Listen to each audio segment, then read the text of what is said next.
Bismillahirrahmanirrahim. Assalamualaikum warahmatullahi wabarakatuh.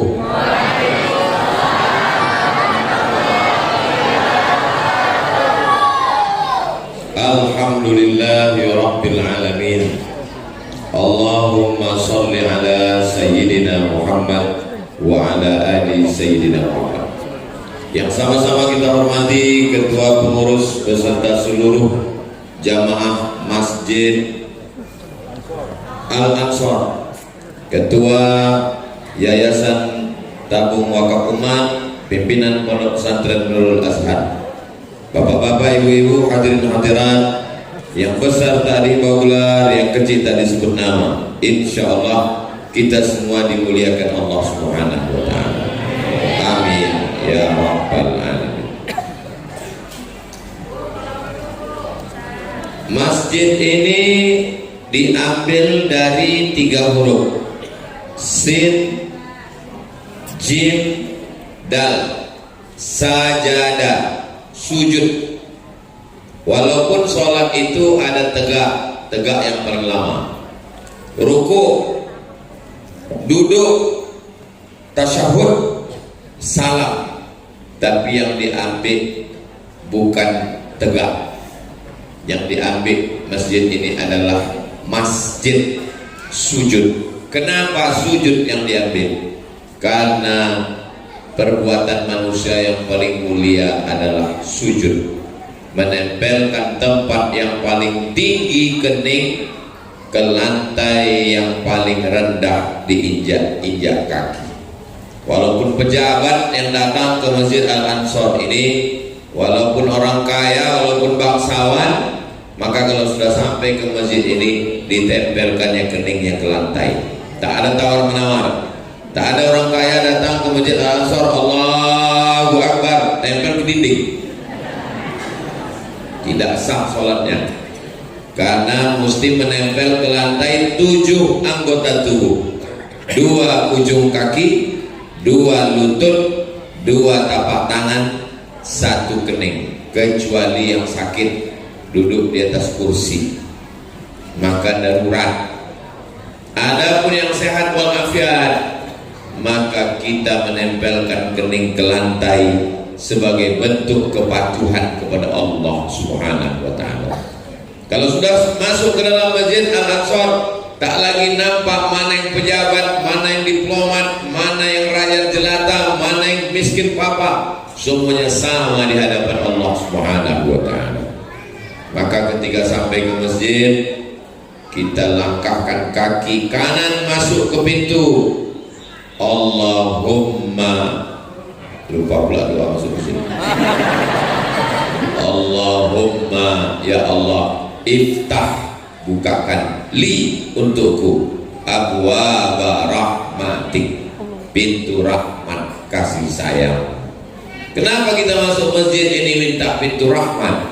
Karena selama di masjid malaikat mendoakan, Allah maghfir lahu, ampunkan dia, warhamhu, rahmati dia.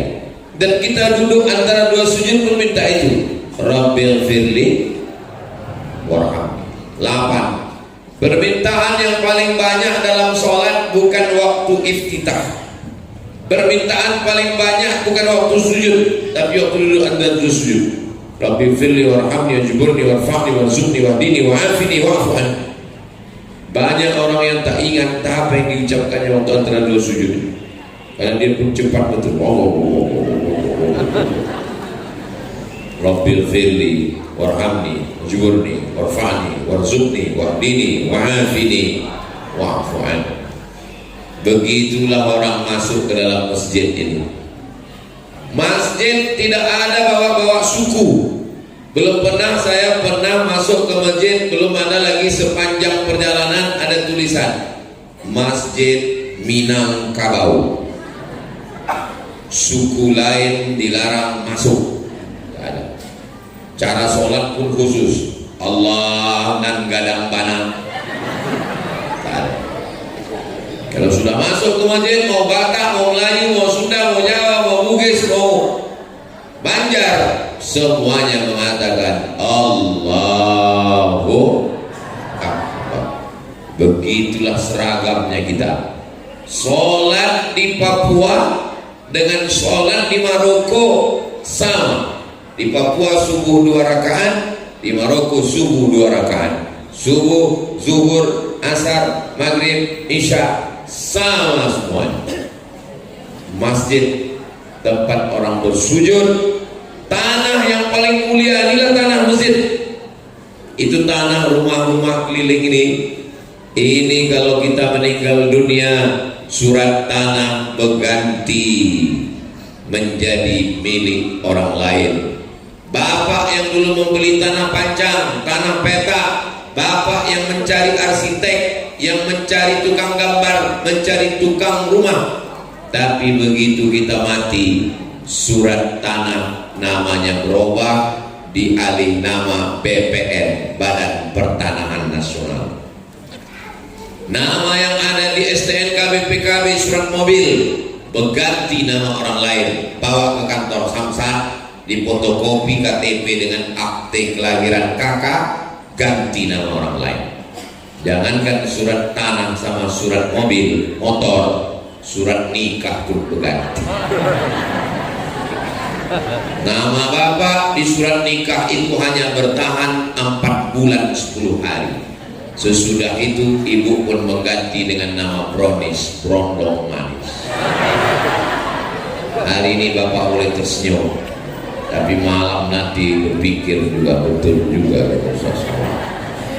Mana tanah yang paling hebat? Nih tanah Masjid Al-Ansar. Sampai hari kiamat takkan berganti, namanya tetap tanah Masjid Al-Ansar.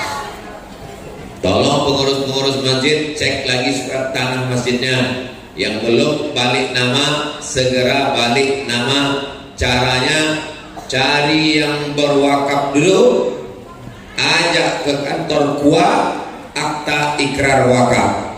Saya wakafkan tanah ini untuk Masjid Al-Ansar tunai, aku terima, kata pengurus.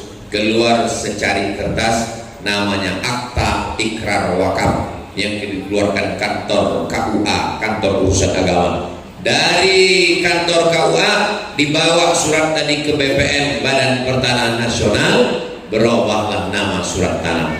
Karena banyak sekarang kejadian, dulu atuknya yang mewakafkan tanah masjid, rupanya cucunya menjual masjid, dijual tanah.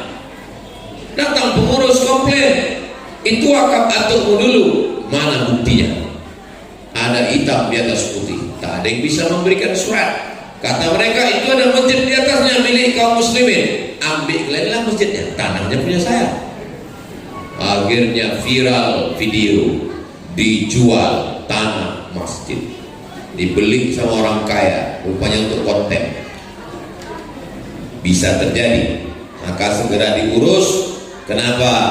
Karena apapun bisa terjadi. Kenapa orang mewakafkan dulu? Karena lillahi ta'ala. Tapi anak tak sekolah agama, cucu tak takut pada Allah. Kenapa dulu orang mewakafkan tanah? Karena tanah itu tak laku, tempat jin buang hantu. Tiba-tiba berdiri mall, kondominium, pintu tol, akhirnya tanah jadi mahal, 1 meter 5 juta, dijual orang tanpa takut kepada Allah Subhanahu wa ta'ala. Alhamdulillah, tanah kita di tengah pemukiman, masyarakatnya ramai. Ini malam ini tidak hanya pengajian, pasar malam juga. Dipulang dari pengajian ini, tolong habiskan penjual bakso bakar, penjual sate, penjual apa itu kapas yang manis-manis itu. Kenapa? Karena saudara-saudara kita itu berdagang, berjualan, cari makan dari pagi tadi sudah menyiapkan, pulang dari sini makan sendiri, bayar sendiri. Saudara yang dimuliakan Allah Subhanahu wa ta'ala. Nah, masjid ini tak ada kurangnya lagi, udah cantik semua. Warnanya sesuai, kata Imam Al-Ghazali, kalau mata mau awet tahan lama, banyak-banyak menengok warna hijau. Ini warna ini tidak ada hubungan dengan partai politik. Pileg dan pilkada sudah selesai. Lalu kemudian masjid ini bagus, AC-nya 1, 2, 3, 4, 5, 6, 7, 8, 9 nasi, tapi tetap juga panas. Karena memang ini padat, ini udah lebih dari kapasitas yang wajar. Karena kalau sok sholat, ini udah tidak sok sholat lagi. Ini kita di dalam ini sedang berebut oksigen ini sekarang. Qurannya rapi, tak ada alasan kita masuk ke dalam ini sebelum waktu sholat, menunggu azan, menunggu iqamah, duduk baca Quran. Kalau ditengok dari susunan rapinya, nampaknya tak pernah dibaca. Jangan suuzon Ustaz Somad. Ini sebetulnya Quran di Masjid Ansor ini tunggang langgang lintang tukang, tapi karena mau acara tabligh akbar kami susun rapi. Di mana-mana biasanya sedang pengajian lewat kotak sedekah, tapi di Masjid Al Ansor nyaman, kotak tidak jalan. Kenapa? Orang langsung masuk scan QRIS, langsung scan, ambil handphone, scan, langsung berapa yang mau diketik. BSI, Bank Syariah Indonesia, Masjid Al Ansor, Purwodadi. Ketik, enter. Setelah ditransfer, meleleh air mata. Bukan salah ketik. Rencana mau ngirim 100.000, terketik orang 1 juta. Saka kita haru, rupanya menyesal. Jadi udah canggih, udah masjid ini bagus, karpetnya rapi, wangi. Saya pernah juga ceramah di masjid, tegak saya di karpet itu, cantik karpet. Tak lama datang panitia, Ustaz, mohon penggalangan dana karpet kita masih lengkap. Pengurus dari tadi tak ada cerita tentang utang piutang. Jadi masjid ini sound sistemnya bagus. Apa kata Pak Ketua DMI Dewan Masjid Indonesia, Ustadz Saman, Pak JK, Ustadz kalau ceramah tolong sampaikan perbaiki sound system masjid, karena 80% masjid itu kekuatannya di sound system. Imam pakai sound system. Bismillahirrahmanirrahim. Muazzin sound system. Muazzin sama iqamatnya dari berapi-api. Tengok dia anak ketek. Wah, biasa anak-anaknya jadi begitu, apalagi bapaknya. Tidak tahu juga, kita tes lah. Hadrohnya ada, anak-anak ngajinya ada, majelis ibu-ibu ada majelis pengajian. Hari apa? Ketahuan tak ngaji. Buat pengajian seminggu sekali sore Jumat ba'da asar. Karena waktu mustajab berdoa terakhir hari Jumat ba'da asar. Habis sholat asar, wirid Yasin. Habis baca Yasin 4 kali Jumat. Jumat pertama akidah, sifat 20, wujud, tidak, baqa, mukhalafatul hawadisi, qiyamu binafsihi, wadaniyah, qudrat, iradat, ilmun, ayat, sama, basor, kalam. Minta ustadznya ke Ustadz Al-Noh, dia banyak stok ustadz-ustadz dari Nurul Azhar. Jumat kedua akhlak, membersihkan hati dari takbur, hasad dengki, busuk hati, sum'ah, riya. Jumat ketiga fikih, fikih toharoh, darah haid, darah nifas, darah wiladah, mandi, puasa, zakat, haji, umroh. Pakai kitab, baca buku. Ada tanya jawab, Anda bertanya, Ustadz menjawab. Jumat keempat isi dengan tafsir surat Yasin. Ibu-ibu, petang ini kita akan memperbaiki bacaan Yasin kita. 5 ayat ya Bu. Yang pertama 5 ayat. Yasin wal Qur'anil Hakim, innaka laminal mursalin ala siratim mustaqim, tanzilal azizir rahim. Ibu yang setengahnya 5 batu. Jangan diketawakan. ya sudah mau datang ke masjid itu sudah alhamdulillah. Hari ini orang sibuk dengan medsos, sibuk semua, dari anak-anak, bapak-bapak, ibu-ibu, sibuk semua main medsos, Instagram, Telegram, kilogram, miligram, Facebook, Twitter, TikTok. Dari mana datangnya cinta? Dari FB turun ke WA. Dari mana datang kecewa? Pas jumpa mukanya beda, rupanya filter 3 lapis. Dari ketawanya banyak yang pengalaman pribadi. Nah, maka begitu kita jumpa, bersilaturahim, kenal mengenal, jangan gara-gara seragam tidak datang pengajian. Saya buat pengajian sore Jumat Az-Zahra itu tidak wajib seragam. Kenapa Ustaz tak wajibkan seragam? Banyak ibu-ibu tak datang karena tak sanggup beli seragam. Saya bilang yang udah ada seragam bagus, tapi yang tak ada seragam datang aja. Kenapa kalian tak mau datang? Kami tak sanggup iuran Pak Ustaz. Tak usah pakai iuran, jangan duit kasih. Yang tak ada kue kotak dengan air tetap ada. 4 tahun sudah berjalan, tetap berjalan.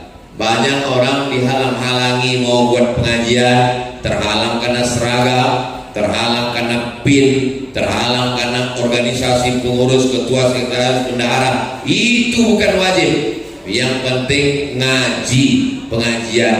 Habis pengajian sebarkan kertas supaya Ustadz bisa menjawab. Buat nomor handphone, Anda bertanya, Ustadz menjawab. Anak-anak mudanya libatkan.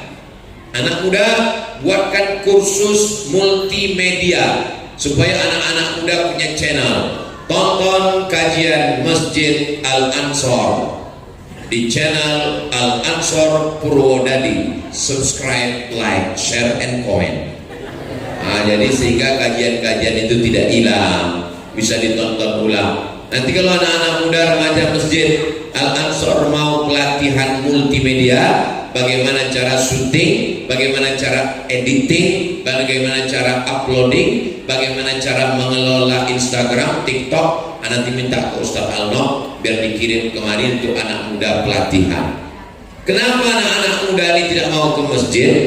Karena tidak diberikan pengajian sesuai dengan umurnya. Saya tanya tuh anak-anak muda, kenapa kalian gak mau ke masjid? Kami Pak Ustadz ke masjid ini mau ada wifi, ada wifi internet. Kami mau ke masjid ini latihan multimedia, gimana buat channel, bagaimana mengedit video. Tiba-tiba kami datang, judul pengajiannya malam pertama di alam barzakh.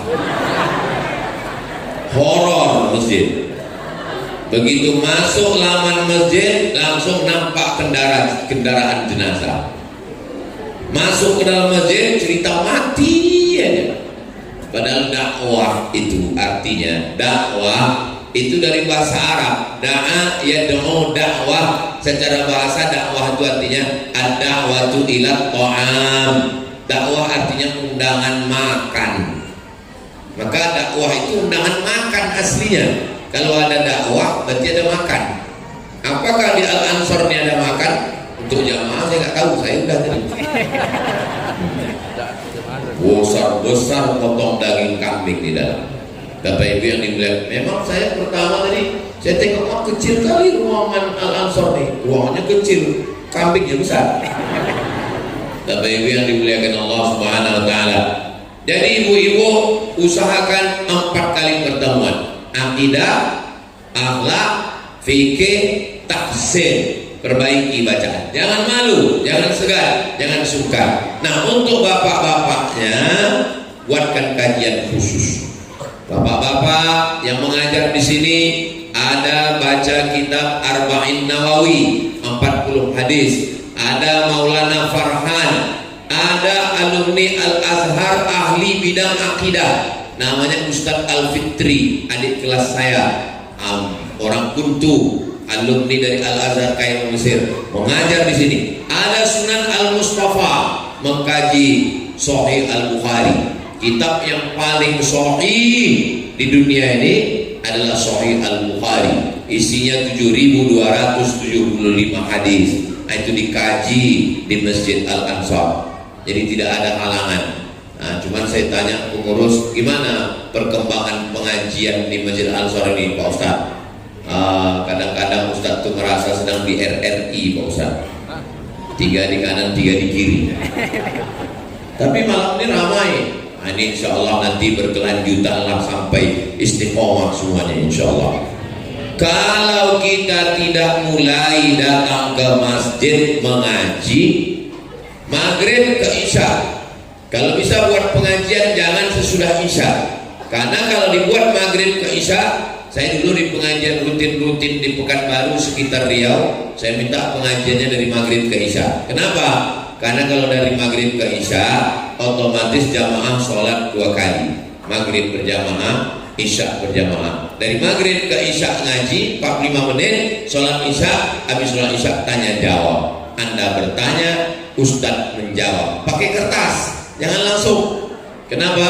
Karena banyak orang grogi, kalau langsung menggetar, bercampaan bau dan untuk menutupi kelemahan saya sebagai Ustadz. Jadi kalau kertas masuk saya tengok, ini apa ini pertanyaan gak berkualitas, padahal payah. Nah, jadi disimpan. Tidak semua bisa kita jawab. Imam Malik bin Anas 48 masalah, beberapa aja yang bisa dia jawab, yang lain dia katakan wallahu a'lam bishawab, Allah yang lebih tahu. Nah, jadi Ustadz juga perlu mengupdate ilmunya. Jangan cuma dia bercakap aja tanpa ada tuntutan dari jamaah. Maka saya dari dulu buka tanya jawab, yang bisa saya jawab, yang tak bisa saya jawab akan saya jawab pertemuan pekan depan, bulan depan. Bapaknya ngaji, ibunya ngaji, anak mudanya ngaji. Kalau 3 ini sudah mengaji, insya Allah selamatlah masyarakat sekitar Masjid Al-Ansar insya Allah. Ini masjid ini lingkungan Al-Ansar ini saya yakin aman ini. Dari mana Ustaz tahu aman? Karena jendelanya nggak pakai jeruji besi. Ini menunjukkan aman. Masya Allah. Ini kami menengok Bapak di luar sana macam menengok akuarium. Mereka pun di luar menengok. Kata mereka, aku pun menengok Ustaz macam ikan arwana katanya. Tapi yang dimuliakan Allah Subhanahu Wa Taala. Maka masjid itu bukan cuma sekedar tempat sholat. Habis sholat pulang, selesai sholat ada silaturahim. Assalamualaikum warahmatullah. Assalamualaikum warahmatullah. Saya Pak Haji. Katanya nggak boleh salaman selesai sholat Pak Ustaz. Kalau sebelum sholat tadi tak ada salaman, selesai sholat baru salaman, namanya sunnah. Tapi kalau tadi udah jumpa di luar, masuk ke dalam sholat, habis sholat salaman lagi, namanya mubah. Yang ngomong gitu ahli hadis, mazhabnya Syafi'i, namanya Imam Nawawi, mengumpulkan 40 hadis Arba'in Nawawi yang dikaji di Masjid Al-Ansar. Tadi di luar udah salaman, di toilet jumpa salaman, habis sholat salaman lagi, mubah, boleh. Tadi di luar belum ada jumpa, habis sholat baru salaman, sunnah, boleh. Sunnah. Nah, yang tak boleh itu sedang sembahyang salaman.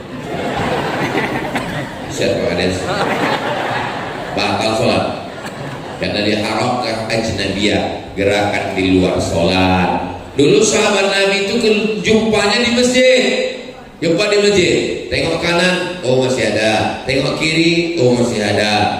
Nah, kalau tak ada, datang ke rumah, ketuk, assalamualaikum, apa kabar? Oh sakit.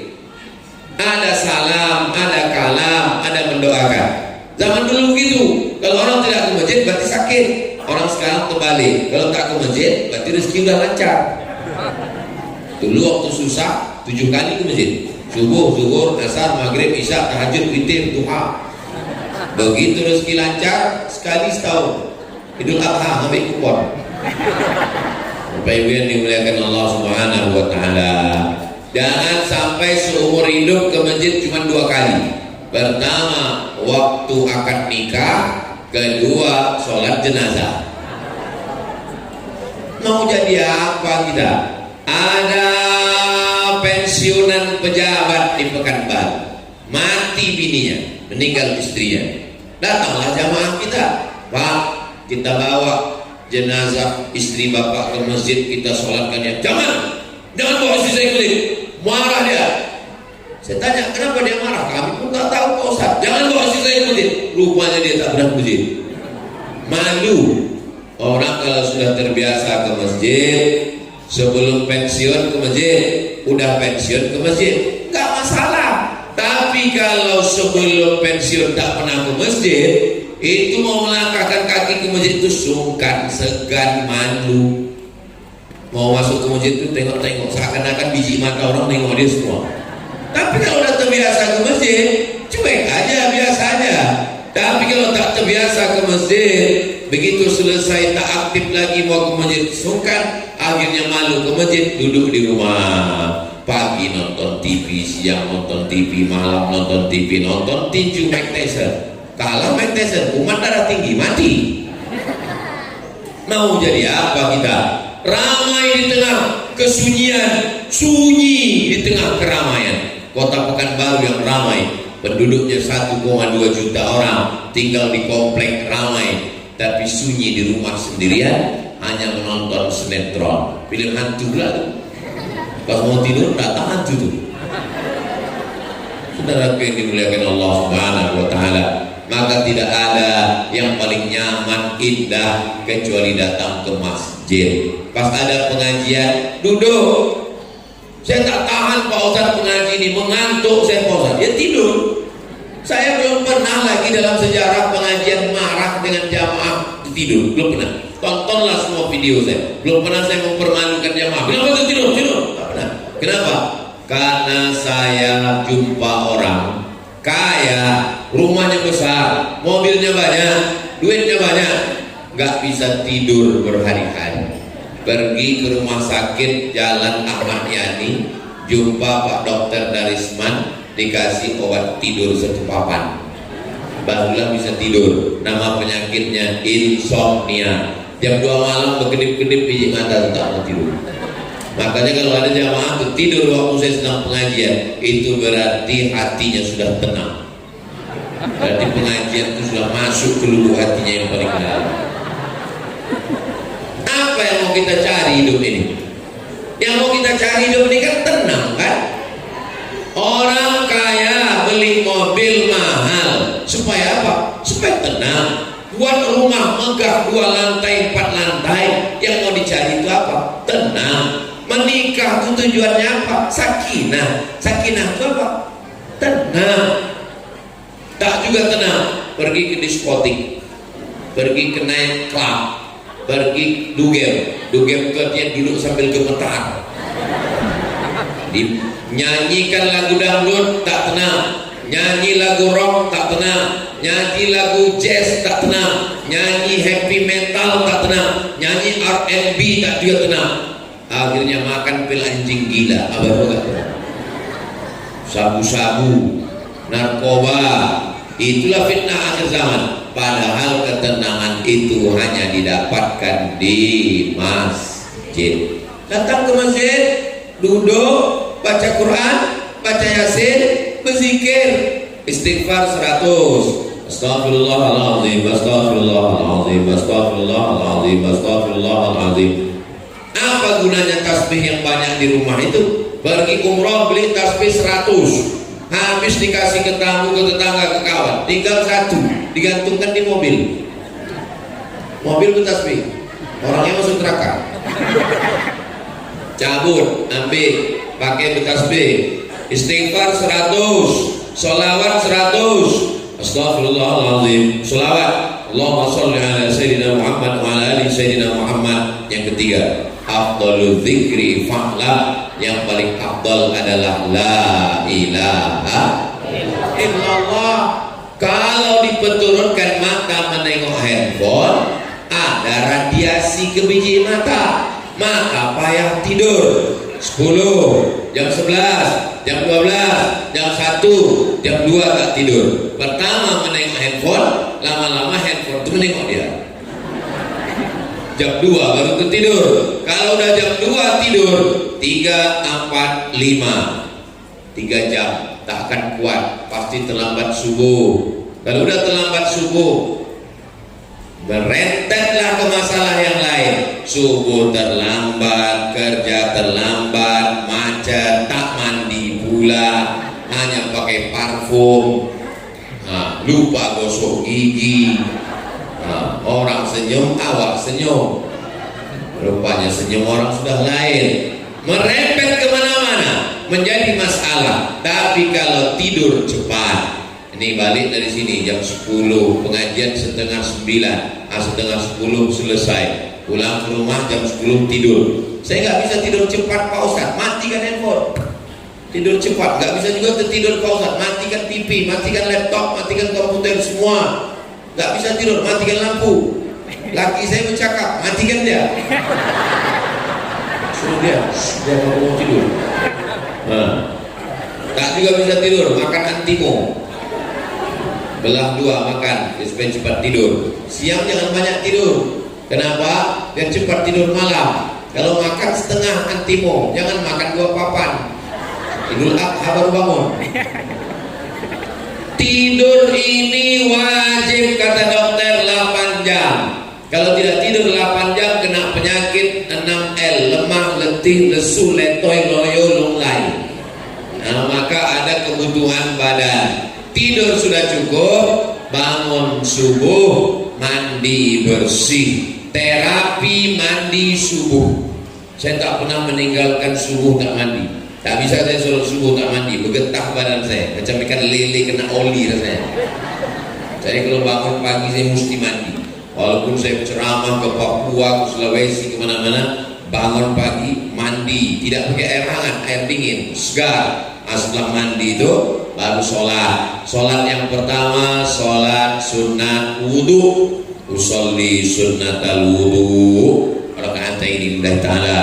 Habis itu sholat sunat taubat, banyak dosa kita.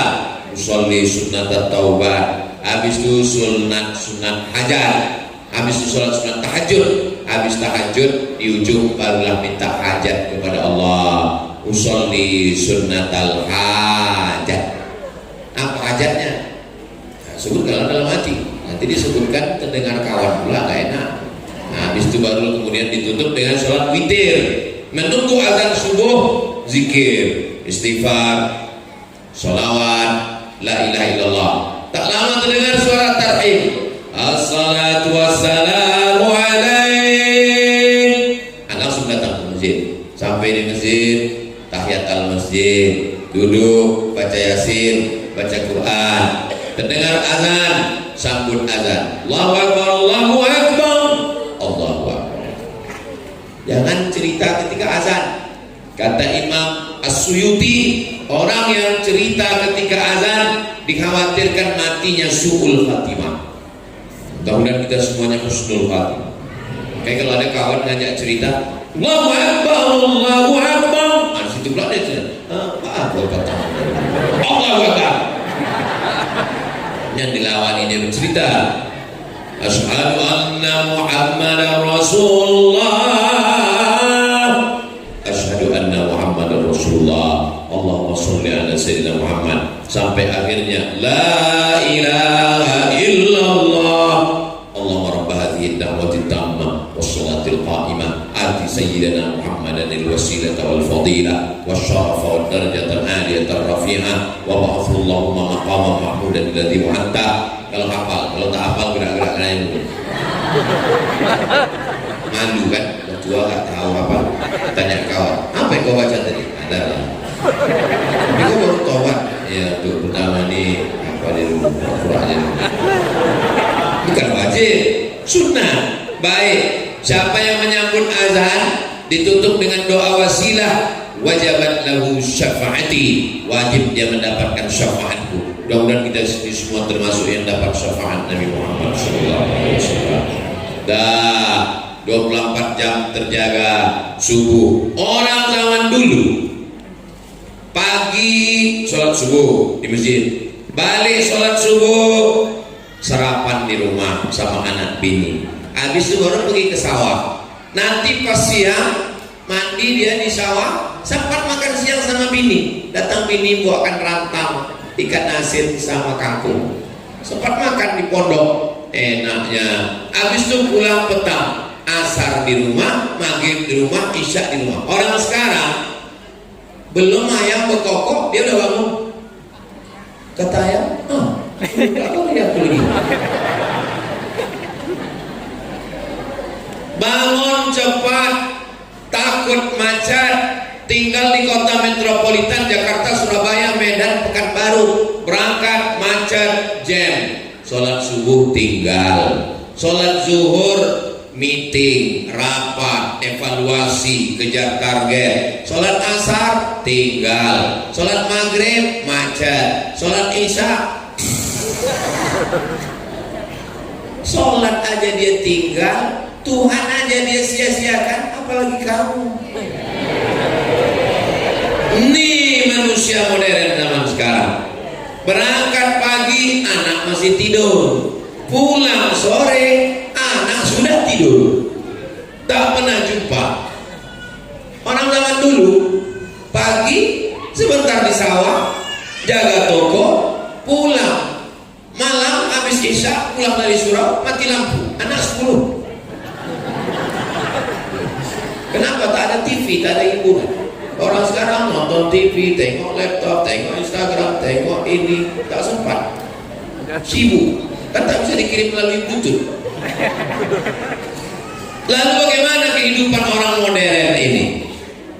Kaya pun tidak juga, senang pun tidak juga, sholat ketinggalan. Akhirnya umur 40-50 dibawa ke rumah sakit, gembung terus. Kenapa? Kena penyakit mah akut gara-gara selalu tidak makan karena terlalu sibuk mencari makan. Kan aneh manusia ini. Dipegang dokter perutnya, Bapak ini sering gak makannya. Memang betul, Bapak sering gak makan gara-gara sibuk nyari makan. Duit yang ditransfer dapat, duit gaji, duit pokok, SPPD, uang tunjang, uang sikut, uang sundul, uang tanduk. Kemana lah pergi duit itu? Hanya sebentar di rekening bank, habis itu diambil dokter spesialis. Spesialis jantung dapat, spesialis gula darah diabetes mellitus dapat, spesialis tulang dapat, spesialis lambung dapat, spesialis otak yang tak dapat karena yang punya tak berotak. Waktu Tuhan bagi otak dia tak datang. Untuk apalah hidup kita ini? Bukan panjang hidup ini, tak pernah dinikmati hidup. Cari duit, pergi pagi, pulang petang, peras keringat, banting tulang, tunggang langgang, lintang pukang.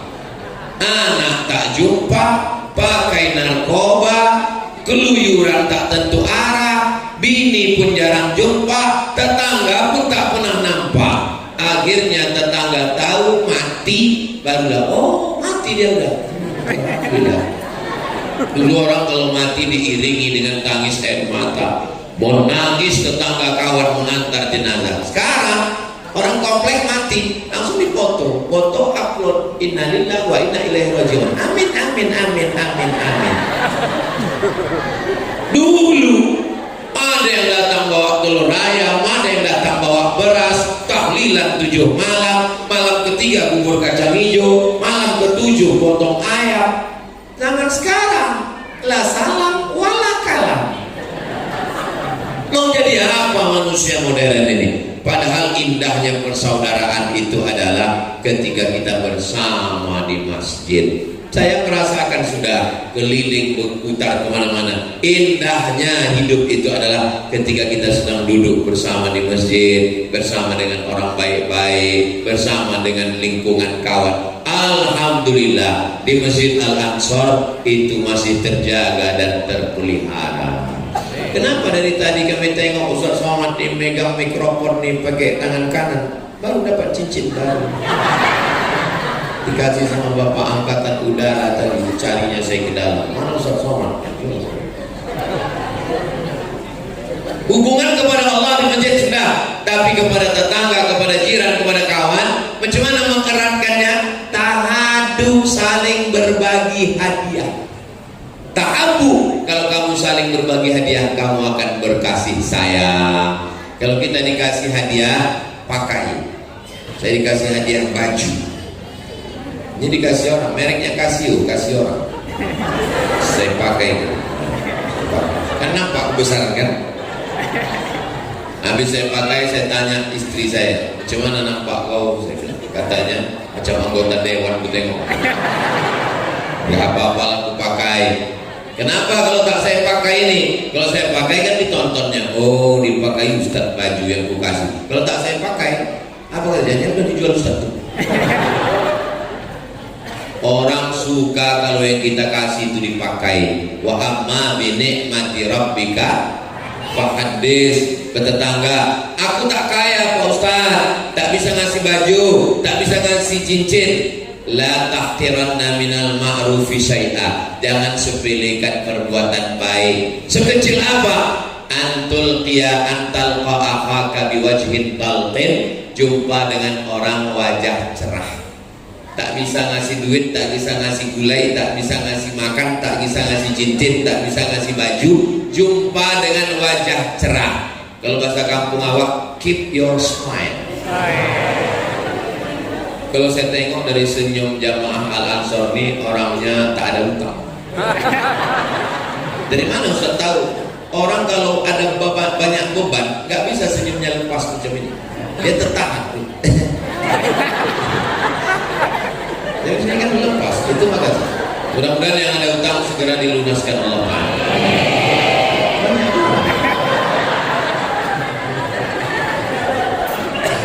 Jumpa sama orang kita senyum itu sudah amal soleh. Tapi bapak senyum sama lakinya, jangan sama bini dia. Ini sama bininya, sama lakinya. Bertetangga, berkawan. La yu'minu ahadukum, kamu tidak beriman. Sampai kapan? Hatta yuhibba li akhi, sampai kau datang bersaudara kepada saudaramu, sayang ma yuhibbu li nafsihi, sama macam sayang pada diri sendiri. Idza tabakhta fa'aksir ma'aha, kalau masak gulai banyakkan kuahnya kata Nabi. Kalau masak gulai banyakkan kuahnya kata Nabi. Kata sahabat, untuk apa banyak ya Rasulullah? Bagi tetangga. Jadi kalau masyarakat sekitar Masjid Al-Ansor ini sudah terbiasa membagi daging, ayam, ikan, lanjutkan. Yang gara-gara ini kuah. Kenapa ibu ngasih kuah terus? Atau sama kuah aja. Aku juga yang kena. Nah, wa tawasaw bil haq wa tawasaw bis shawab. Saling tegur menegur. Kau anak Pak Haji kan? Iya. Yang dekat Masjid Al-Ansor dia. Ini kau kenapa datang jalan-jalan sana? Itu siapa? Tak boleh dua-dua bonceng-boncengan, ini tak marah. Ini abang saya. Oh, abangmu ya. Yang mana? Yang kuliah di Jogja. Masya Allah. Kenapa dia putih kau hitam? Dia lahir siang, saya malam. Banyak orang sekarang tak peduli sama anak tetangga. Mau dibawa orang, mau dibonceng orang, mau bukan yang penting bukan anakku. Oh, nggak bisa begitu. Jangan urus anak saya, urus saja anak kamu. Ini privasi saya. Itu bukan ajaran Islam. Ajaran Islam itu amar ma'ruf nahi mungkar bertetangga. Tetangga kita itu berapa rumah? 40 rumah ke kanan, 40 rumah ke kiri, 40 rumah ke muka, 40 rumah ke belakang. Nah, itulah tetangga kawan kita. Kalau mati kita, takkan mungkin saudara kandung kita yang jauh itu yang datang. Nah, mereka inilah, kalau ditunggu saudara kita yang jauh datang menunggu tiket pesawatnya lagi, berulat jenazah kita, baru dia sampai. Maka bertetangga jangan sombong, jangan aku. Ini banyak orang bertetangga sombong. Kalau pergi pertemuan, acara, kenduri, arisan, tangan masuk kantor. Kalau tak orang ulurkan tak mau duluan. Mendongak ke atas saja nengok. Dalam PC. Apalah salahnya jumpa mengulurkan tangan? Rugi rupanya kita mengulurkan tangan. Apa salahnya? Assalamualaikum. Apa kabar Pak? Apa kabar Bang? Apa kabar Cik? Apa kabar Mak Cik? Apa kabar Tulang? Apa kabar Cik? Tuan-tuan saudara sekalian. Begitu. Mamin muslimaini, dua orang muslim jumpa. Yaltaqiyani bertatap muka, wa yatasafahani berjabat tangan. illa ghufira lahuma, diampunkan Allah dosa mereka berdua. Meninggal emak kawan saya di jalan Simpang 3 sebelum Uwir masuk ke kiri, jalan apa namanya? Air dingin. Nah, jadi saya datang, lamanya meninggal, tegaklah kami, turun pejabat datang, kami pun berdiri lah. Lama juga waktu saya baru pulang dari Mesir, disalami pejabat inilah semua yang ada di situ. Pas giliran saya lewat dia. Saya terkejut. Saya enggak masalah bagi saya, cuman di samping saya ini kawan saya dari Kalimantan. Hilang harga diri saya di samping dia. Ditanya kawan saya, kenapa kau tak disalaminya? Untung saya cepat jawab, dia itu udah tua, matanya rapuh. Nah, sejak itulah saya kalau jumpa orang saya salami semua. Kenapa? Karena sakit kali hati nggak salah. Memang nggak dendam, cuma ingat aja sih. Kalau bersalaman tuh tengok mata orang. Nah, ini kadang bercakap lain, tangan lain. Iya, itulah udah pulang kemarin kan.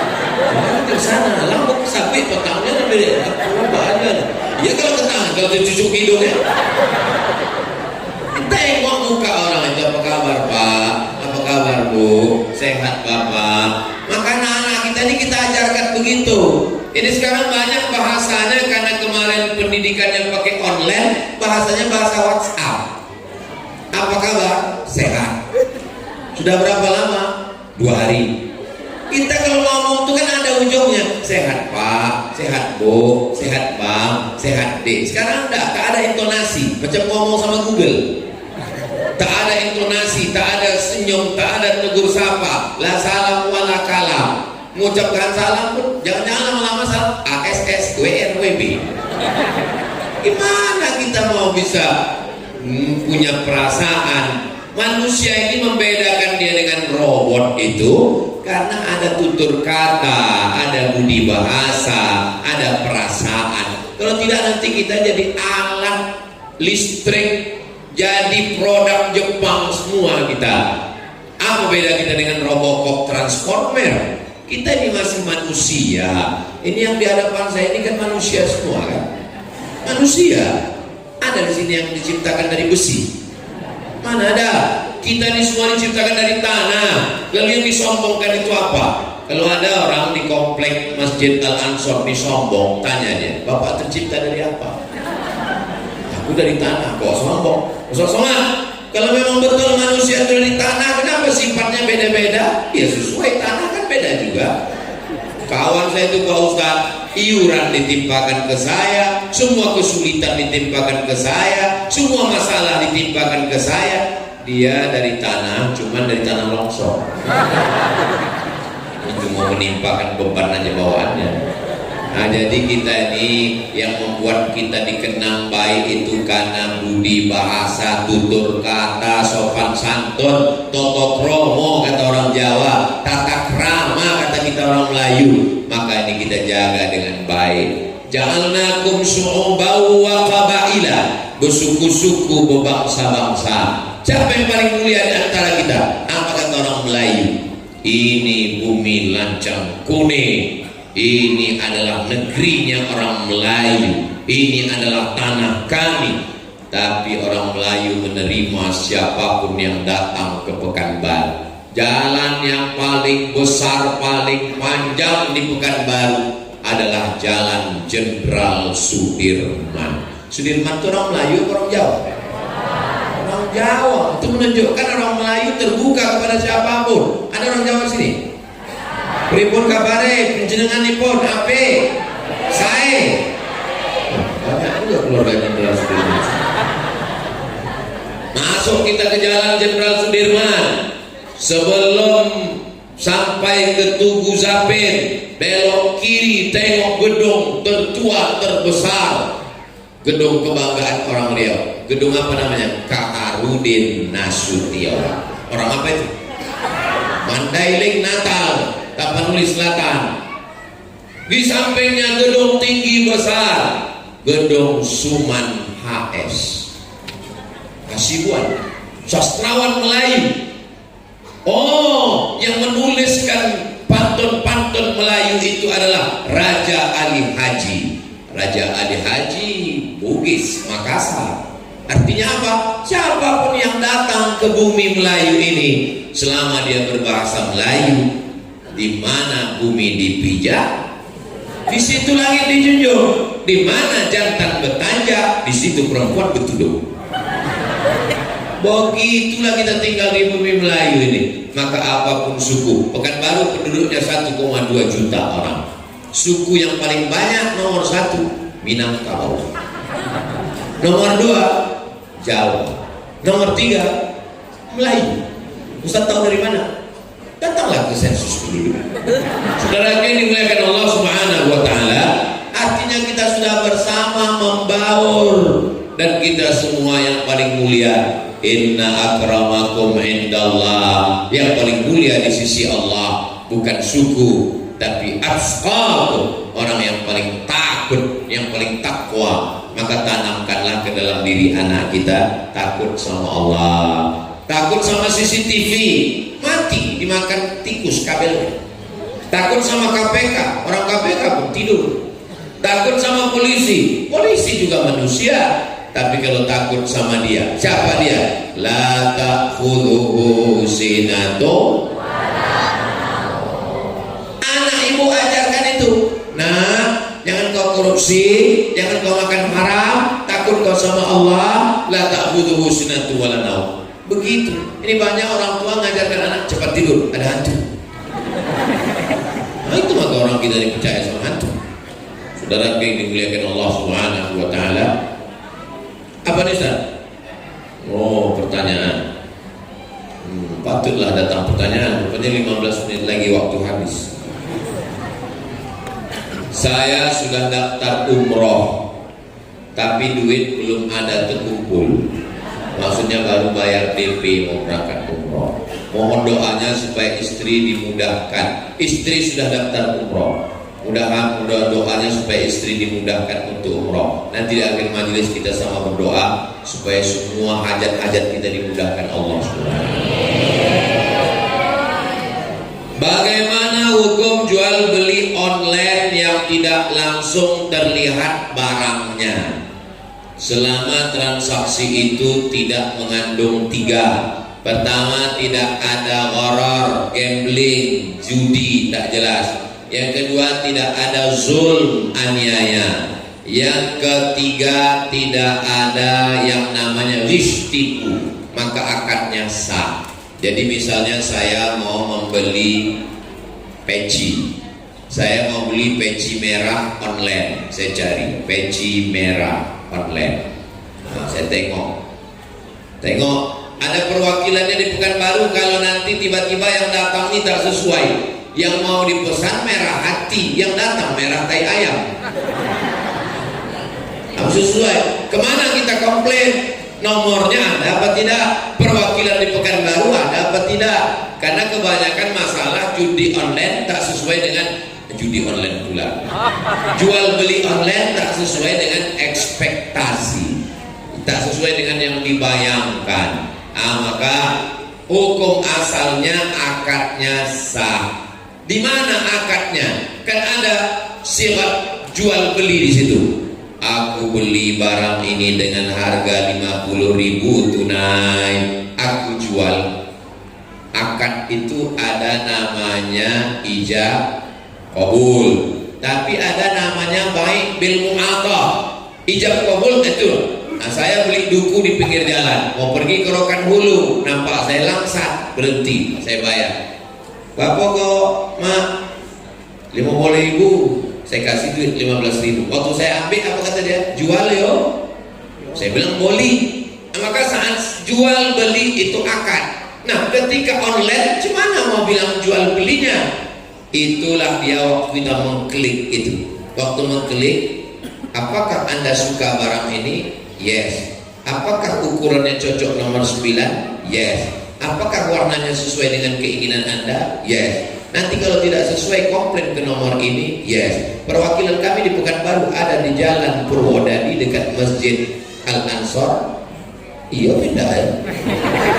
Maunya menipu dia. Yes. Asal saat kita mengokekan semua itu, itulah. Tapi kalau yang menjual penipu, ada unsur tipu, ada unsur horor tidak jelas gambling, ada unsur zulm aniaya, jangan. Maka cerdas bermedsos. Apalagi kalau sampai akad nikahnya medsos. Pas datang yang dipesan hitam manis, yang datang hitam metalik. Bagaimana menyikapi teman yang beda mazhab? Saya jangankan beda mazhab, beda agama datang ke rumah saya. Banyak tamu beda agama datang ke rumah. Datang orang beda agama pas kami acara baca doa. Bapak, mohon maaf Pak Ustadz, saya Katolik katanya. Bapak duduk dulu sini. Duduk di sini, datang Habib, kata Habib kalau mau ikut sholat nggak apa-apa juga kata Habib. Kan tinggal login aja. Masalah sunat nanti kita atur. Bapak duduk dulu sini, kami sholat dulu. Nanti habis sholat baru kita duduk bersama. Beda agama aja bisa, masa beda mazhab? Beda mazhab, mazhab apa? Mazhab Maliki. Mazhab Maliki kalau bersentuh laki-laki perempuan tak nafsu tak batal. Kalau mazhab Syafi'i batal. Berkawanlah saya sama orang mazhab Maliki. Terus kemudian saya mau pergi bersentuh kebetulan saya orang salaman, saya udah tahan gini. Kadang orang-orang salaman saya jauh, jadi dekat-dekat kayak belajar kena batal. Lalu saya wudhu lagi, dia tidak wudhu lagi, dia tidak saya salahkan karena Maliki juga masih ahlus sunnah wal. Empat imam mazhab itu ahlus sunnah semua. Imam Hanafi, Imam Maliki, Imam Syafi'i, Imam Hambali. Ahlus sunnah wal jamaah. Apa masalahnya? Yang jadi masalah beda mazhab, dibid'ah-bid'ahkannya kita. Jadi masalahnya bukan pada mazhabnya, bedanya itu adalah dia membid'ahkan kita. Saya 2 tahun tinggal di mazhab Maliki. Di mana? Waktu di Maroko. Maroko itu mazhabnya Maliki. Bagaimana mazhab Maliki itu Pak Ustaz? Kalau sholat tangannya lepas ke bawah. Allahu Akbar. Tapi saya sholat di belakang tetap segini. Tidak pakai bismillah. Allahu Akbar. Alhamdulillahirabbil alamin. Subuhnya kunutnya setelah ayat. Walam yakul lahu kufuwan ahad. Kalau dia baca kunutnya tak berbunyi. Kalau dia Allahu Akbar. Tak masalah. Saya tetap sholat. Saya kuliah di Al-Azhar, dosen saya mazhabnya Hanafi. Dia ngajar Hanafi, saya mazhab Syafi'i, tak pernah ada masalah. Lalu kenapa bermasalah dengan Wahabi? 3 yang tak pernah ketemu titik. Pertama, dia membid'ahkan saya karena saya buat maulid. Abdul Somad kau buat maulid, kau pelaku bid'ah dolalah, kau neraka jahanam. Saya ceramah maulid 10 kali, berarti saya udah 10 kali masuk neraka. Jadi bukan masalah mazhabnya. Mazhab Maliki bisa bertangga, mazhab Hanafi bisa, tapi memang yang satu ini tak bisa. 3 simpang. Karena dia melihat saya sebagai pelaku bid'ah. 2, saya berdoa bertawassul. Ya Allah, aku bertawassul kepadamu berkat Syekh Abdul Qadir Al-Jilani, berkat Syekh Bahauddin Naqsyabandi, berkat Nabi Muhammad. Bagi mereka bertawasul itu syirik. Orang yang bertawasul berarti musyrik. 3, saya kalau baca ayat mutasyabihat saya takwil. Muka Allah, tangan Allah, kaki Allah, betis Allah, itu saya takwil. Bagi mereka mentakwil itu kafir. 3 simpang ini kita yang tak bisa bersama. Pertama, mereka membid'ahkan saya. Kedua, mereka mensyirikkan saya. Ketiga, mereka mengkafirkan saya. Termasuklah masjid ini dulu pernah banyak Wahabi. Waktu saya pertama datang kemari disobek orang tu baliho saya. Saking bencinya dia menengok Abdul Somad. Habis kebencian orang itu ke Abdul Somad sampai tak benci lagi sama iblis. Iblis pun kata iblis, kok gak benci lagi dengan aku gitu? Enggak, kemana kebencianku? Udah aku habiskan ke Abdul Somad. beda mazhab, 4 mazhab itu tidak pernah bermasalah. Yang bermasalah adalah orang yang membid'ahkan, mensyirikkan dan mengkafirkan hanya pada perkara-perkara khilafiyah. Jelas? Bagaimana cara mendidik anak agar cinta Al-Quran? Anak cerminan kita. Jadi kalau di rumah kita putar Quran 24 jam, MP3 Quran, speaker Quran, insya Allah anak suka dengar Quran. Tapi kalau kita bermimpi anak dengar Quran, sementara di rumah kita kabika kaci kotange, cinta satu malam, selimut tetangga, pulang-pulang berbadan 2. Gimana dia mau suka Quran? Kita pun sambil memasak Bismillahirrahmanirrahim Ar-Rahman, itu yang dia dengar. Maka kita dulu membuat dia cinta kepada Quran. Maghrib ke Isya kalau tak ada pengajian, buat di sini mintakan adik-adik mahasiswa dari UIR, mintakan dia mengaji. Kita iuran untuk memberikan honor kepada guru mengaji supaya anak-anak kita belajar Al-Quran. Di rumah ayahnya baca Quran. Tapi orang tuanya juga baca Quran. Anak-anak tak bisa disuruh baca Quran. Ayah tak baca, ayah sudah dewasa. Tak bisa begitu. Anak-anak ini mesti kita tenteng tangannya, kita ambilkan, kita membelikan Quran. Ini hari lahir kau nak, aku ingin kau baca Quran. Belikan Quran besar, ada Qurannya, ada tajwid berwarna, ada makna kosakata, ada tafsirnya, ada asbabun nuzulnya. Kasih ke dia, bukakan. Untuk istri kasihkan. Sini, anak baca. Selesai anak baca. Istri baca. Anak paling kecil baca Iqra. Udah selesai kalian baca, udah tutup. Ayah nggak baca, udah mau masuk waktu Isya. Padahal yang rupanya baru Iqra 1. Kepala rumah tangga jangan malu, cari guru mengaji, minta sama Ustaz Allah, Ustaz kasih saya guru mengaji privat untuk 4 mata sama saya. Ini mengangkat martabat saya juga ini. Apakah boleh merayakan Maulid Nabi dan Isra Mi'raj? Ini tadi udah kena virus Wahabi tadi.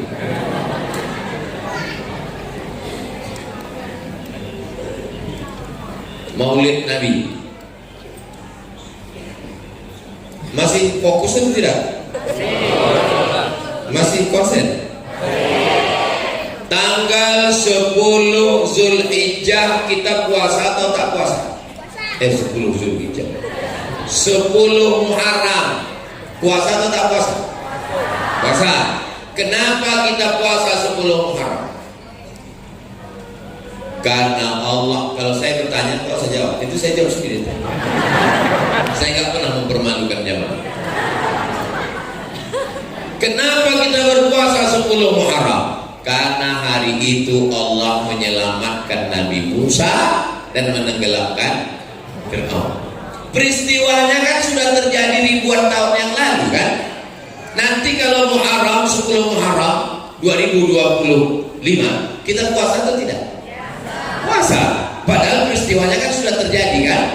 Nah sekarang saya tanya, kalau selamatnya Nabi Musa kita bersyukur, adakah nikmat yang lebih besar daripada selamatnya Nabi Musa?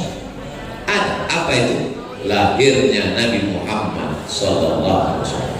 Jelas dasar pengambilan maulid? Jelas? Jangan bilang jelas karena takut bunyi saya mau. Kalau tadi waktu Ustaz bilang cerita itu jelas? Tidak. Kenapa kau mengangguk? Takut Ustaz mengangguk. Itu bukan asal-asalan dari otak saya. Itu dari kitab Al-Hawi lil Fatawi. Al-Hafiz artinya hafal 300.000 hadis. Al-Hafiz Jalaluddin Abdurrahman As-Suyuti dalam kitab Al-Hawi lil Fatawi mengutip pendapat Al-Hafiz Ibnu Hajar Al-Asqalani. Apa kata Imam Ibnu Hajar? Kalau selamatnya Nabi Musa diulang tiap tahun, maka ada yang lebih besar daripada selamatnya Nabi Musa, lahirnya Nabi Muhammad sallallahu alaihi wasallam. Paham? Masih mau dalil lagi? Wa dzakirhum bi ayyamin ingatkan umat ini tentang nikmat-nikmat Allah. Ingatkan nikmat sehat, ingatkan nikmat duit, ingatkan nikmat mata, ingatkan nikmat telinga. Tapi ada nikmat yang terbesar di antara semua nikmat. Nikmat apa? Lahirnya Nabi Muhammad sallallahu alaihi wasallam. Itulah maka dibuat maulid. 3.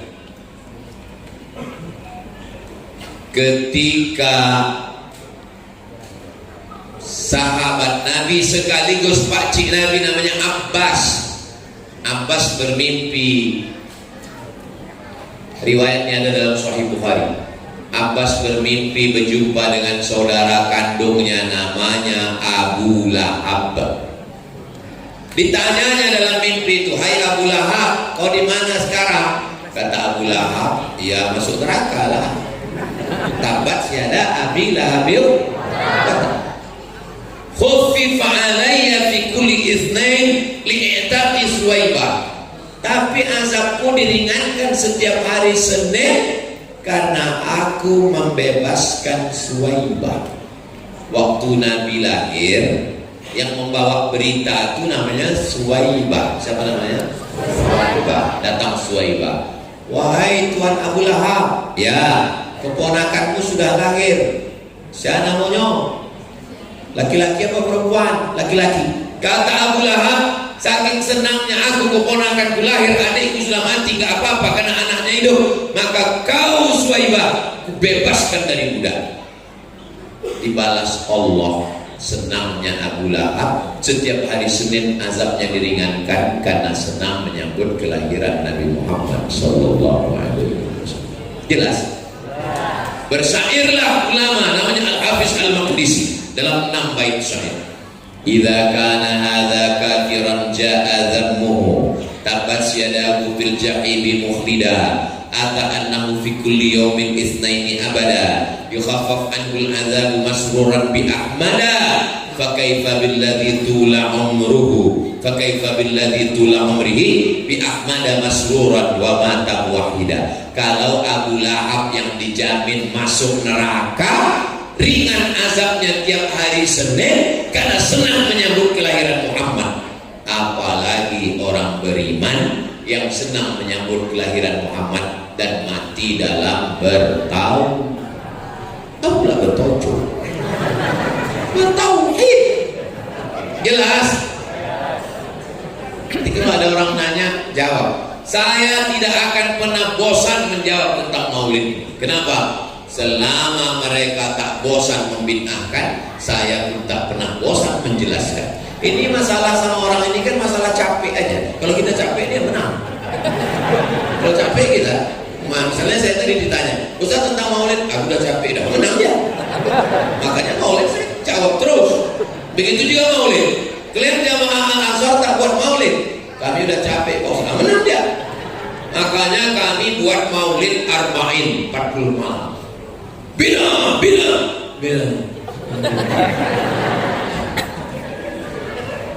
Palembang maulid arba'in, 40 malam.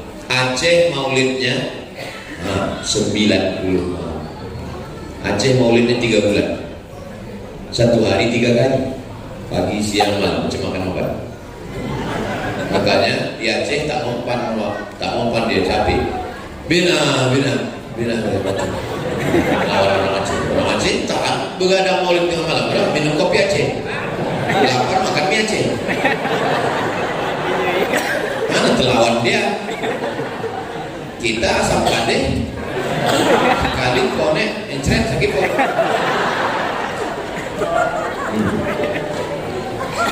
Maulid Nabi, Isra Mi'raj, nuzul Quran, halal bihalal, itu semua adalah sampulnya saja.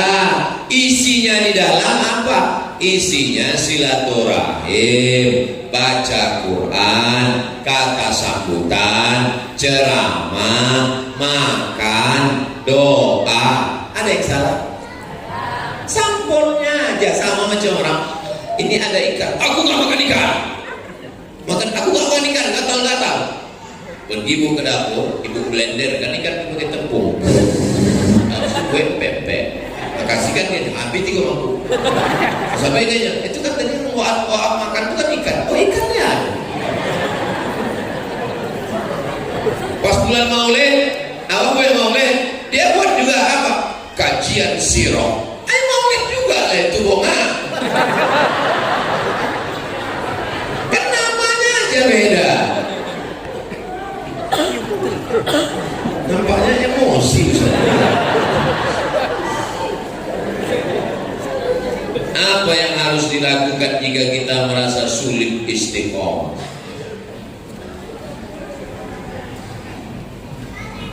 Ya Rasulullah, kasih aku satu nasihat dengan banyak-banyak. Kata Nabi, nasihatnya cuma satu. Apa dia? Qul amantu billah tsumma istaqim. Istiqomah. Beramal iblis bisa. Iblis itu amalnya 7.000 tahun. 1.000 tahun naik langit 1, 1.000 tahun naik langit 2, 1.000 tahun naik 7.000 tahun sejajar sama malaikat Jibril. Jadi kalau mengandalkan amal, iblis bisa. Ilmu, iblis bisa. Iblis sudah masuk surga, kita STD, status tak jelas. Iblis yang tak bisa satu. Apa dia tak bisa? Istiqomah. Nah, macam mana supaya kita ini istiqomah? Yang pertama, kita mesti taubat. Kalau tak taubat tak bisa istiqomah. Setelah taubat, sholat sunat taubat, mandi taubat, istighfar taubat. Setelah taubat, berjamaah ke masjid, wirid yasin, pengajian. Jangan sendirian, karena orang sendirian ini mudah digoda setan. Mathalul mu'minin kamathalil asjar. Orang beriman itu macam pokok kayu.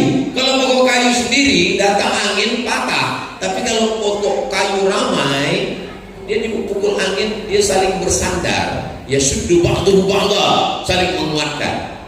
Pertama, taubat. Yang kedua, berjamaah. Yang ketiga, insya Allah pasti istiqomah. Yang keempat, husnul khatimah. 4 ini sepaket ini. Yang pertama, taubat, hijrah. Setelah hijrah, berjamaah. Setelah berjamaah, istiqomah. Buahnya adalah husnul khatimah. Kenapa kita susah istiqomah? Karena sendirian. Makanya ada pengajian datang. Saya kalau sendirian, payah saya istiqomah. Tapi saya dibawa oleh Ustaz Alno. Ustaz Alno yang mengatur semua jadwal 20 jam bersama Ustaz Abdul Somad. Dibawanya saya dari mulai pagi tadi SMK 2. Habis itu pergi tak kemana-mana, pokoknya tak ingat-ingat lagi.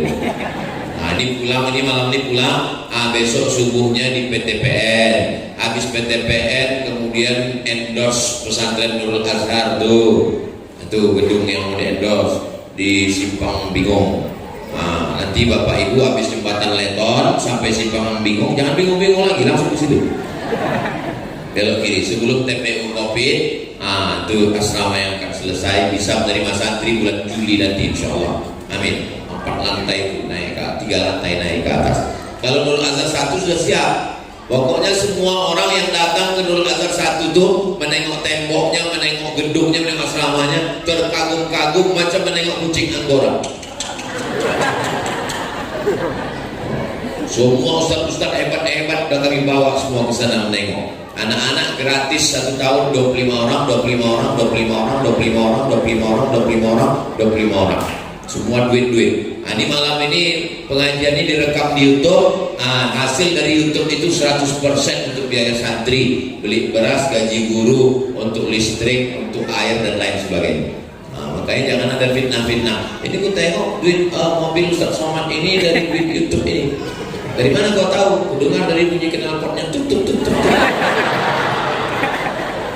Itu mobil yang bawa saya itu mobil yayasan punya. Yayasan Tabung Wakaf Umat. Anak-anak belajar gratis untuk menghafal Quran. Anak-anak inilah yang menjadi imam tarawih di Palas sana. Ustadz-ustadz dari Pekanbaru ini ke sana berdakwah tak sampai. Asal dari jembatan Leton mati mesin. Tanah itu dulu disuruh jual. Ustadz Somad jual aja tanah ini, beli tanah di kota buat pondok. Saya bilang enggak. Pokoknya saya meletakkan batu pertama. Apa kata orang? Nanti kalau dibuat pesantren sana siapa yang datang? Berdatangan ulama-ulama. menghatamkan Sahih Bukhari sana, menghatamkan Sahih Muslim sana. Syekh Usama Al-Azhari, penasehat Presiden Mesir, datang. Buya Yahya berkali-kali datang. Ustadz Hanan At-Taki datang, Ustadz Taki Malik datang, sampai siapa pun dari bawah, siapa namanya? Syekh Nuruddin Marbu Al-Banjari Al-Makki, sampai yang tak Islam. Daniel Mananta sama istri pun dari bawah situ. Nengok dia, mantap nih pondoknya Ustaz. Tengoknya semua kamar-kamar, tempat tidur semua mantap, berkelas. Nah, jadi jangan ragu, jangan khawatir. Kalau kita sudah berjamaah, insya Allah buahnya istiqomah. Orang yang istiqomah, innalladzina qalu rabbuna Allah tsumma istaqamu. Orang yang istiqomah, tatanazzalu alaihimul malaika, turun malaikat. Apa kata malaikat? Waktu mau mati nanti, pas mau mati, datang malaikat. Kata malaikat, alla takhafu, jangan doa takbir, wala tahzanu, jangan sedih. Orang yang mau mati itu dua perasaannya. Pertama takut, yang kedua sedih. Takut sakratul maut, takut azab kubur, takut padang mahsyar, takut titian siratal mustaqim, takut timbangan amal, takut masuk neraka. Kata malaikat, jangan kau takut. Wala tahzanu, jangan sedih. Sedih meninggalkan anak, sedih meninggalkan bini, sedih meninggalkan motor baru DP belum sempat kredit. Jangan sedih, kata malaikat. Setelah itu apa kata malaikat? Pesan yang ketiga, wa abshiru bil jannati allati kuntum tu'adun. Berbahagialah engkau karena kau dijanjikan Allah masuk surga. Sebelum nyawa keluar, malaikat mengepakkan sayapnya. Nampaklah tempat kita di sayap malaikat itu rupanya bertetangga dengan jamaah Masjid Al-Ansor. Ibu sama bapak masih mau bertetangga di surga? Dari bunyinya macam tak mau. Soalnya pernah saya tanya di tempat jamaah, ibu mau masuk surga sama bapak-bapak ibu-ibu yang ada di sini? Enggak, kenapa kalian enggak mau? Di dunia aja kami udah enggak tahan kok.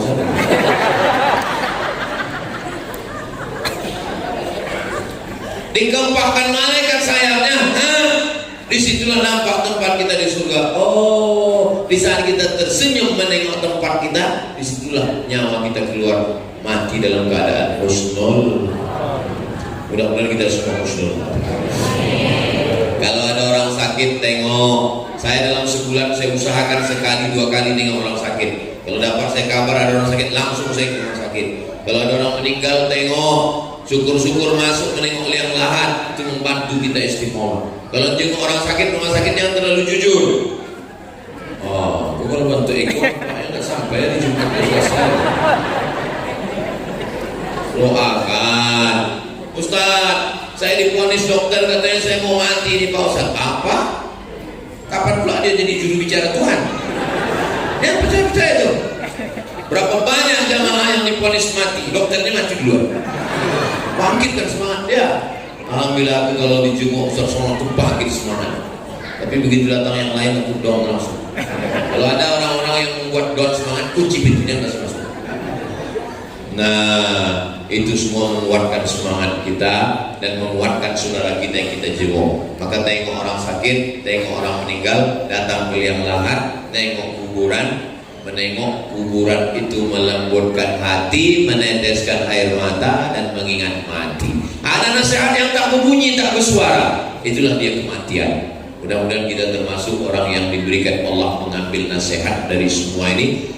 Alam tak gampang menjadi, tidak mesti baca kitab, bisa baca kitab bagus, tapi jalan di kuburan pun menengok. Alhamdulillah saya tinggal di jalan Kamboja, Ripo Panjang. Di jalan Kamboja itu di pintu gang itu kuburan. Jadi tiap hari saya lewat kuburan. Harinya aja udah 10 kali lewat kuburan. Lewat kuburan, masuk kuburan, lewat kuburan. Jadi sesuai dengan ayat Al-Hakumut Takasur hatta zurtumul. Hafal semua baik. Itulah yang dapat saya sampaikan di akhir majelis. Ini sudah keluar kode etik ini ceramah di Al-Ansor. Tadi dimulai setengah 9, sekarang sudah jam 10 kurang 15. Jadi nanti kalau ditanya orang, Ustaz di mana-mana ceramah 1 jam, kenapa di Al-Ansor itu lewat 15 menit? Itu kawan lama. jadi boleh. Mudah-mudahan Allah menyampaikan segala hajat-hajat kita. Yang sakit-sakit diangkat penyakitnya. Yang sudah meninggal dunia dilapangkan kuburnya. Yang ujian diluluskan dengan nilai terbaik. Yang belum ada jodoh didekatkan jodohnya, jumpa dengan orang baik-baik. Ala hadhihi niyah al-Fatihah. A'udzubillahi minasyaitonir rajim. Bismillahirrahmanirrahim. Alhamdulillahirabbil alamin. Arrahmanirrahim. Maliki yaumiddin. Iyyaka na'budu wa iyyaka nasta'in. Ihdinas siratal mustaqim. Siratal ladzina an'amta 'alaihim ghairil maghdubi 'alaihim waladdallin. Amin. Allahumma shalli ala sayyidina Muhammad wa ala ali sayyidina Muhammad. Assalamualaikum ya Rasulullah. La tada' lana dzamban illa ghafarta. Pulang kami dari majelis ilmu ini bersih dari dosa-dosa. Wala dainan illa qadaita. Tolong kami lepas dari hutang piutang riba. Wala aiban illa satarta. Tutupi aib cacat diri kami ya Allah. Wala musafiran illa wasalta. Yang musafir sampaikan ke tujuan dengan selamat. Wala maridan illa syafaita. Ada yang sakit angkat penyakitnya, sehatkan ya Allah. Wala mayyitan illa rahimta. Yang sudah meninggal dunia lapangkan kuburnya. Wala mumtahinan illa najahta. Yang ujian luluskan dengan nilai terbaik. Wala aziban illa zawajta. Yang belum menikah jumpakan dengan jodoh yang baik-baik. Wala raghiban illa anjabta. Yang belum punya keturunan berikan anak-anak penghafal Quran mujahid fi sabilillah. Wala hajatan min hawaijid dunya wal akhirati laka ridha wala nafiha shalah. Segala hajat dunia hajat akhirat baik bagi kami dan engkau ridha illa qadaitaha wa yassartaha. Mudahkan dan tunaikanlah ya Allah. Rabbana fil lana dzunubana wa liwalidayna warhamhuma kama rabbayana shaghira. Rabbana hab lana minas shalihin. Allahumma ij'al hadzal balada baladan amina. Jadikanlah Riau baldatun thayyibatun wa rabbun ghafur. Allahumma dafa'anil wala wal waba wal fahsya wal riba wal zina wal munkar. Selamatkan Riau Indonesia dari malapetaka, bencana, riba, zina, LGBT, perbuatan keji dan munkar. Rabbana atina fid dunya hasanah wa fil akhirati hasanah wa qina adzabannar. Wa sallallahu ala sayyidina Muhammad wa ala alihi wa sahbihi wa sallam walhamdulillahi rabbil